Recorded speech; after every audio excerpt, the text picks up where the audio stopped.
First of all, let me thank President Zimmer and the Board of Governors and anyone who was remotely involved in making this happen. It's dangerous to give a microphone to a college president, and it's particularly dangerous to give an award to a college president because we actually give them out ourselves.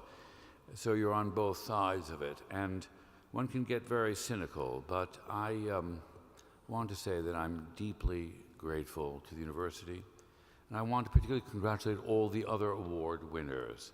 When I was an undergraduate, I got one of the Howell Murray Award winners, so the little thing that's hanging around your neck, my mother was a great pioneering physician. She was not a sentimental woman, but she hung that medal over a picture in the dining room until the day she died, which was only last year at the age of 98.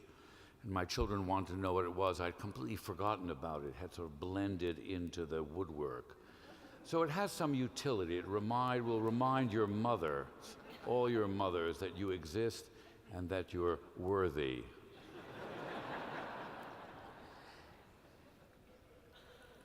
I want to say to all of you who've come here today that nostalgia is an extremely dangerous thing. I don't actually think, and I don't wish on any of you, that your undergraduate years should have been the best years of your life. This is a tragic event because the ratio between the undergraduate years and the rest of your life is asymmetrical in favor of the rest of your life. So a college education needs to be measured into the extent to which it has made the rest of your life very much better, and that you owe the beginning of that better life to the 4 years in college, or 3 years in college, or in Wolf Kahn's case, 1 year in college, or some PhD recipients, 5 days in college. I think Hutchins was undone by the arrogance of his own radicalism. He should have stopped while he was ahead. In any event, the significant thing about the university for me is that indeed I owe anything that I've been able to do to it. As a 16-year-old, I came here, and it was in this university that people who were not my parents or my relatives took me seriously for no apparent reason. When I look back at the arrogant, puerile, pretentious person that I was amazed that anyone would pay attention to me. And for that reason, I'm the only recipient who cannot claim to have acquired his wife or husband in this institution. It took me much longer on that front, and I thought all my classmates showed very good judgment in staying away. But the truth is that when I look and stumble on things that I did then, I'm embarrassed. And as a teacher now, I'm reminded that my obligation is to be as kind and as generous and as non-condescending as the teachers who taught me here were to me. To see in the haze of adolescence talent, possibility, and to build the self-confidence without demeaning the standards or reducing those standards.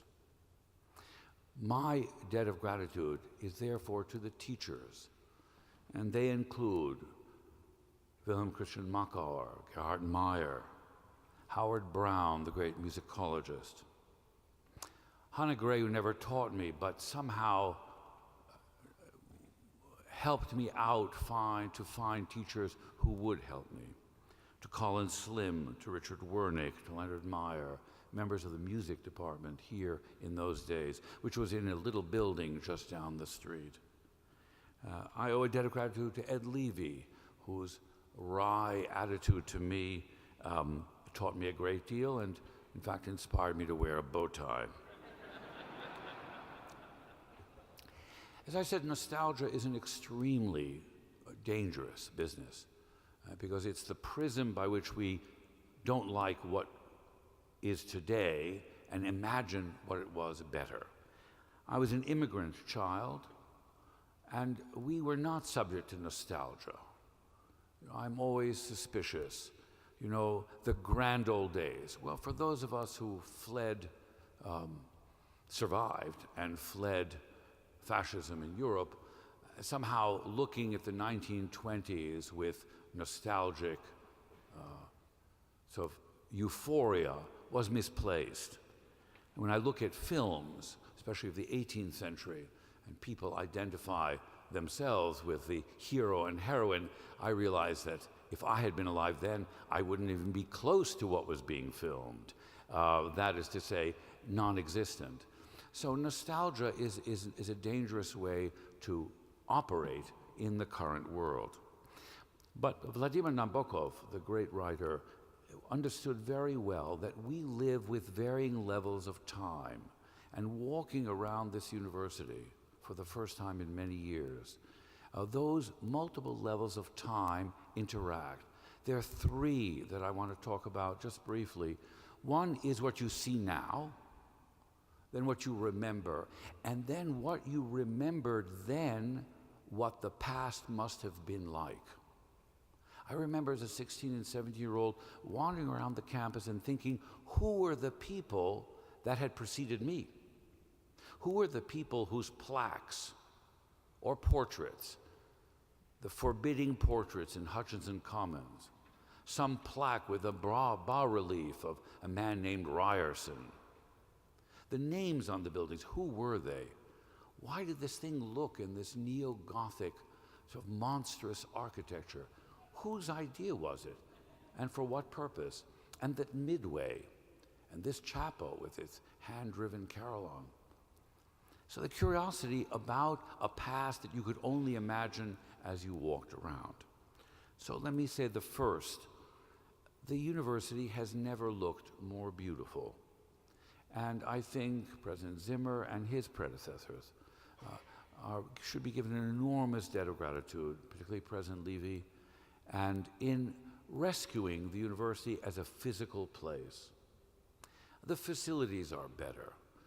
My one stint here as a visiting faculty member in the music department during Hugo Sonnenschein's tenure reminded me that I think probably the university does a much better job with its undergraduates, although, if I may be in a moment of nostalgia, there are probably a few too many for my taste. But nonetheless, they probably do a much better job than was done with us. We really thrived in an atmosphere of benign neglect. And the teachers, particularly one very important person who made a big difference in my life, Hannah Arendt, really, she looked at us the way she looked at graduate students in the Committee on Social Thought, where she taught. So the university today is a fantastic place, and it has grown and thrived as it should. To my own nostalgia, the second level of memory, I did come away with the belief that this university stood for several things for which I hope it will continue to stand. Number one, that ideas actually matter.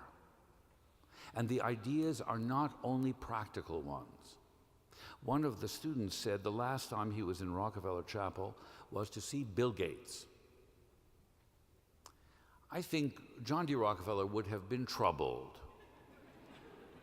Not that he didn't enjoy making money. The last time I remember being in Rockefeller Chapel is that I had the honor of reading the Old Testament lesson when Paul Tillich preached. Now, I make that contrast simply to say that ideas that seem pointless, useless, and irrelevant are at the essence of innovation. They are the essence of what makes the world better, whether it's economic or ethical. The university is not about being a business. The university is not about being a machine. The university is not about efficiency. It's about inefficiency. It's about wasted time. It's about the contemplative life. And that contemplative life is not a source of fear. It's not philosophers who are a drain on the federal budget. It is not educated individuals who are the only problems in our democracy. Part of the problem is that the educated class itself has been splintered in a way that it cannot converse. We understand holding forth on issues that we care about as a source of offense. All of us go to public events only to hear what we already know and what we already believe, and are not willing to be persuaded by evidence and argument. The one public space where evidence and argument, or even the ability to civilly agree to disagree, should be a university. And the respect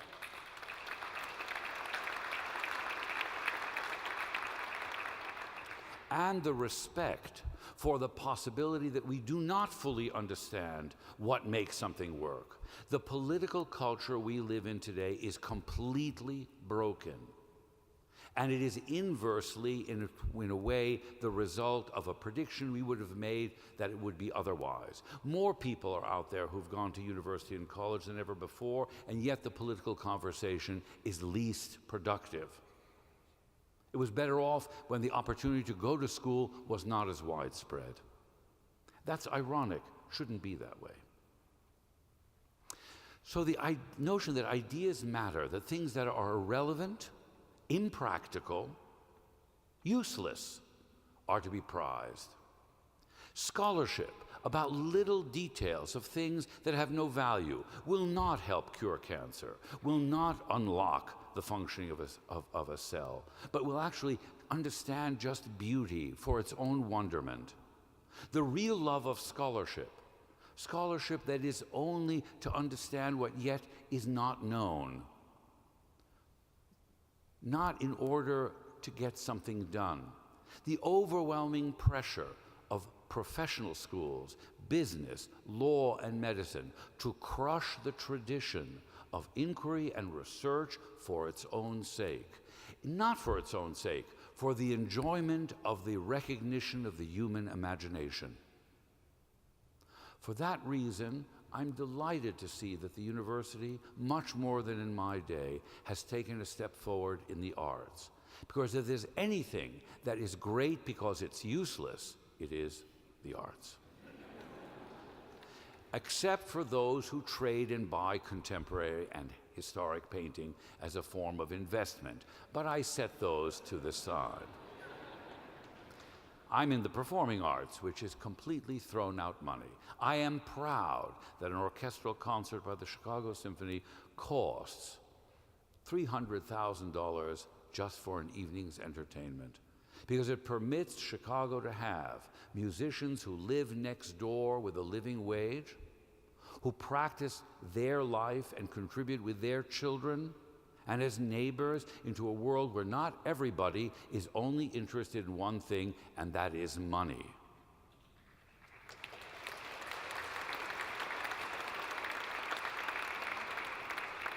We fundraise off the rich. We actually admire the rich. We want every one of these alumni to have a hedge fund, make money as quickly as possible, and give it all to the University of Chicago. They don't even have to do anything productive. They don't have to make anything. They don't have to employ anything. It's nice if they do something green. That would be nice. They don't pollute the environment. Yes, we want them to be successful.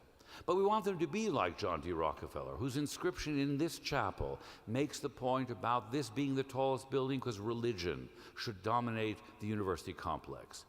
As a committed agnostic, I'm not so concerned about religion, but I am concerned about the issues that religion claims to talk about, which is the meaning of life, the value of life, the confrontation with our mortality, with the recognition that our time on this earth is limited, and what is our obligation? And our obligation is actually to remind every person of his or her sanctity. If modern biology has taught us anything, it is that we are, each and every one of us, is unique. And that uniqueness deserves an ethical, political recognition. The arts, curious enough, provide that kind of recognition. We are not all equal in what we can actually do, even given the opportunity. But the university needs to stand for the traditions of research and teaching and scholarship. It needs not to do what other universities do, to have inexperienced graduate students teach undergraduates. I did not benefit from this university because I had a second-rate graduate student teaching me. I benefit from this university because great scholars took the time to teach. And there's no reason that that is not something we can continue with undergraduates in this university. Colleges do it, but we're not universities. We don't actually recruit the same, by and large, level of research capacity, particularly in the sciences. So the emphasis on a curriculum and on experience that makes ideas significant, that does not force those ideas into discrete silos that are defined by a graduate profession.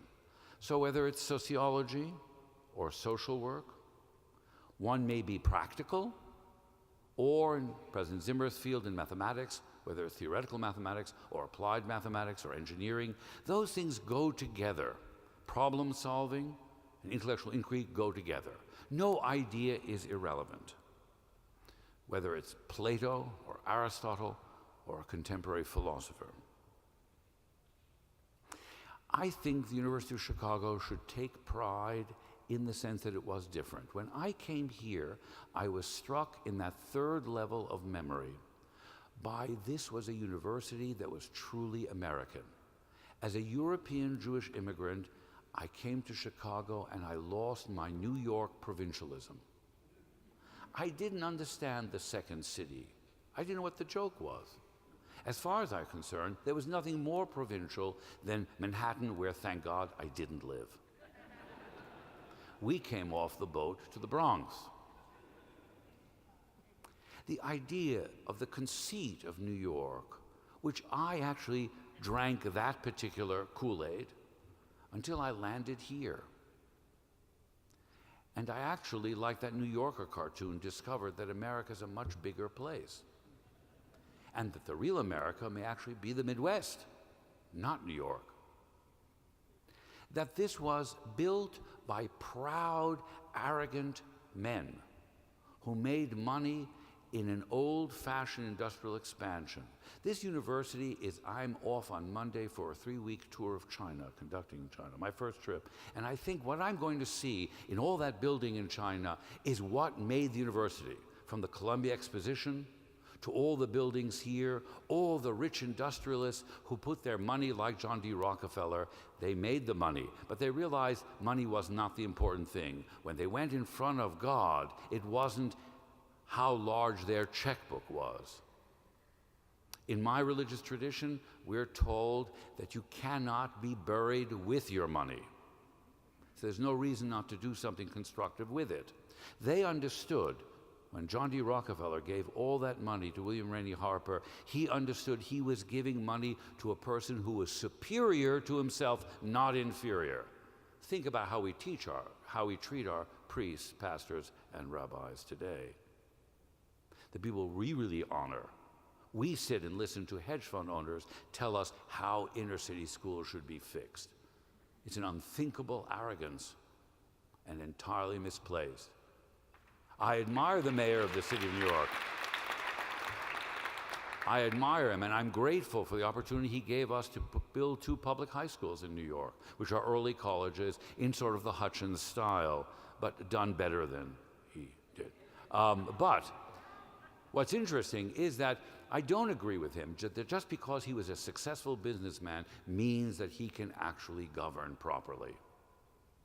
There are 2 different enterprises. The marketplace is not the only criterion of value. So the university here has an opportunity, because when I came here, I also discovered not only was this a university of a arrogant, confident America, we now face with a non-arrogant, non-confident America. These buildings remind us of the generosity, gratitude, and growth that we now see in China. I'm not worried about the Chinese, I'm worried about ourselves. And what's great about what's happening now is you see new buildings going up, a revival of that. I imagined actually that who were the people who built? What was their optimism? What was their aspiration? This seemed to me the truly American university, unlike all those Anglophilic Ivy League colleges in the East. Furthermore, for some odd reason, it developed its own intellectual tradition. Partly that's Hutchins, but not only Hutchins. It was in sociology, it has its own distinct tradition. In philosophy, its own distinct traditions. It has in all fields, in economics as well.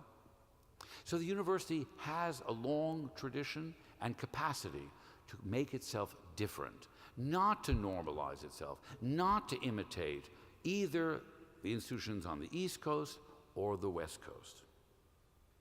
I'm pleased to say that I think the university has that in its proverbial DNA. That independence, the real focus on the intellectual experience. This was a very enjoyable place to be a student. But I did not miss that there were no sports really to speak of. I did not miss that most of us had nothing to do with fraternities. I did not miss that this was about creating a myth that you see at Princeton, and at Yale, and at Harvard, that just going here was a foundation of your life that would make it the best years of your life and something you could arrogantly carry around for the rest of your life with. This was an institution that actually prepared me for life, for raising the stakes of ambition, for giving me the courage to take risks, to make mistakes and survive them, to really value real research, real learning.